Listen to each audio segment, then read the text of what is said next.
दोस्तों, दलित अत्याचार की जो खौफनाक तस्वीरें हैं वो जब सामने आती है तो लगता है कि आज़ादी के बाद भी आज भी दलितों की कोई सुनने वाला नहीं है, उनको समझने वाला कोई नहीं है। यहाँ तक कि महिलाओं की अगर बात की जाए तो महिलाएं सबसे ज़्यादा जातिवादी लोगों के निशाने पर हैं। अक्सर महिलाओं को लेकर जो खबरें आती हैं, जो क्राइम समझ में आते हैं दोस्तों, बेहद शर्मनाक होते हैं। और साथ ही साथ अगर दलित समाज के लोग ST/SC कास्ट के हैं तो FIR भी जल्दी नहीं लिखी जाती। ऐसा ही कुछ मामला जो है दोस्तों उत्तर प्रदेश से है और यहाँ पर अररिया का बताया जा रहा है। और इस मामले में एक युवती से छेड़छाड़ की गई। जब उसकी शिकायत उनके परिवार को बताई गई तो दर्जनों लोग लड़की के घर में घुस आए, मारपीट की और कहा कि सरकार हमारी, CM हमारा, अगर इस गांव में रहना है तो कायदे से रहो, नहीं तो समझा जाएगा।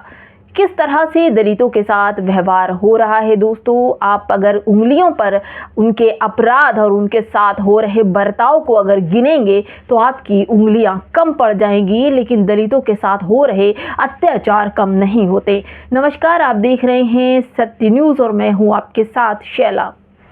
दलितों के साथ हो रहे अत्याचार की जल्दी पुलिस खबर नहीं लेती और जब खबर लेती है, अगर उन्हें ये पता चलता है कि अपराधी या आरोपी बाबा वाले हैं या बाबा को कहने वाले या बाबा के चाहने वाले या उच्च जाति के हैं तो आनाकानी करने लगती है और जल्दी FIR नहीं लिखती। ऐसा ही कुछ मामला यूपी में दलित युवती से छेड़छाड़ के खिलाफ आवाज़ उठाने पर पूरे परिवार को घर में घुसकर पीटा। आरोपी बोले, सरकार हमारी, CM हमारा, गांव में रहना है तो कायदे से रहो तो ठीक है, नहीं तो तुम्हारे खिलाफ कार्रवाई होगी। आपने देखा था कि अभी हाल ही में वाल्मीकि समाज के एक व्यक्ति की पीट कर हत्या कर दी गई और उसके आखिरी बोल थे राहुल गांधी। तब आरोपी हंसते हैं और कहते हैं कि हम लोग राहुल गांधी वाले नहीं, हम लोग बाबा वाले हैं। और ये समझिए कि बाबा वाले हैं तो हुड़दंग मचाएंगे, लोगों की हत्या करेंगे, बेटियों का घर में घुसकर दुष्कर्म करने की कोशिश करेंगे, उनके परिवार के साथ मारपीट की जाएगी और फिर दबंगई से बोलेंगे कि सरकार हमारी, CM हमारा, बाबा वाले हम लोग हैं। ये कैसी सरकारें चल पड़ी हैं, ये कैसे समाज को जगह दी जा रही है, ये कैसे लोग हैं जिस तरह से दलितों के साथ दुर्व्यवहार हो रहा है। दलित घोड़ी ना चढ़े, दलित मंदिर में ना जाए, यहाँ तक कि जो घटनाएं अभी मेरे पिछली वीडियो में अगर आप जाकर देखेंगे तो दलित समाज के एक बुजुर्ग व्यक्ति को पेशाब तक चटवा दी। इन जातिवादी RSS और जातिवादी मनुवादी सोच के लोगों ने किस तरह का समाज चल रहा है, किस तरह से जो लोगों के बीच अपराध फैलाया जा रहा है दोस्तों, ये सिर्फ इस वजह से कि CM की सरकार है।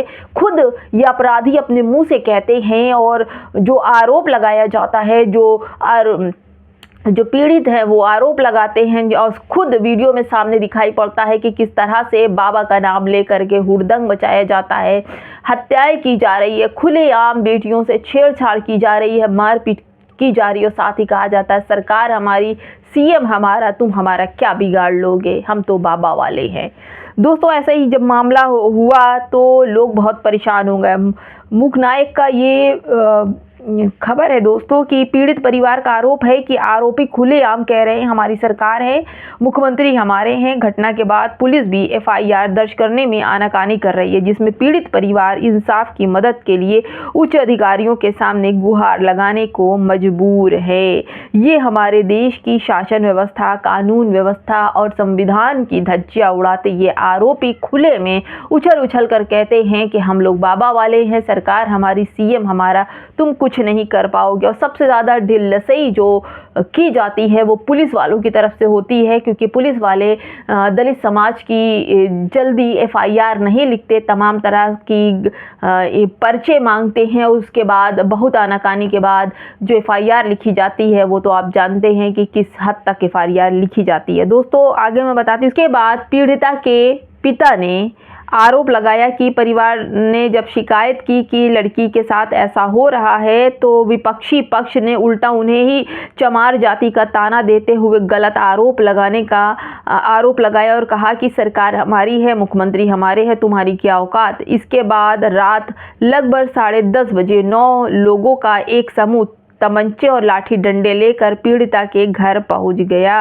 और वहां दरवाज़ा तोड़कर जो आपत्तिजनक शब्दों का इस्तेमाल करके ताना दिया और कहा कि आज 4 को सबक सिखा दो, जान से मार दो। उन्होंने पीड़िता के भाइयों दीपक और सुशील और अन्य व्यक्ति को पीटा और आतंक का ऐसा नंगा नाच मचाया कि ये दलित परिवार डर गया और एफआईआर की मांग करने लगा कि एफआईआर करवाएंगे। लेकिन जानते हैं कि जब अपराधी ऊंची जाति के हों और उनके पीछे जिन लोगों का हाथ होता है और वो दलितों को कीड़े मकोड़े समझ लेते हैं और उनको कुछ भी नहीं होता और पुलिस भी जल्दी इस पर संज्ञान नहीं लेती है। वहीं पत्रकार गौरव पाल ने चोटिल परिजनों की तस्वीरें अपने सोशल मीडिया अकाउंट पर शेयर की है और उत्तर प्रदेश में जाति और जातिवाद का आलम यह हो गया है कि औरैया के भरसेन क्षत्रिय वर्ग के दलितों के साथ मारपीट करते हैं तो एफआईआर नहीं लिखी जाती।